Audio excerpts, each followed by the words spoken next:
They've studied, and this was a legitimate scientific study, they've showed through all these double-blind tests that 2 minutes of looking at a mandala without any chemicals, without any other stimuli, will completely shift the emphasis from left to right hemisphere within 2 minutes.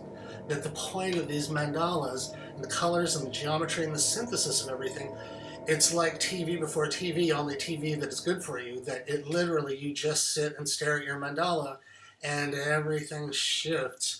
I've been having these nights where I just sit and have fights with imaginary people in my head for hours and hours, and I need to get a I mandala. I do that too. I always I would crack me up when I'd have an argument in my head with somebody, and I'd be arguing their side and getting mad at them for the stuff that I was making them say, for the words I was putting in their mouth. You know what's funny about the right and left hemisphere thing? When McGilchrist talks about the bird, he uses that. That's the one you and I have both used all the time. It's a Yeah. great way to describe that. That the left hemisphere has to be hyper focused on detail because it needs to pick out the food from all the different rocks and gravel and everything else out. And yeah, and the right hemisphere has to make sure that they don't become lunch. It has to see the full picture.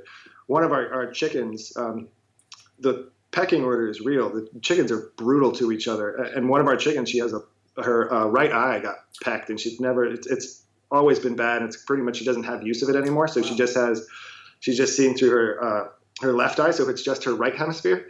So I always make the joke whenever I see her that she's the existential like hippie bird who's just everything she's doing is she's thinking about the bigger picture of the meaning of life and the bigger, and all the other chickens are just being chickens, but she's got this like, am I me? Who are we? What are we as chickens? What is this egg that we're laying? What are we doing?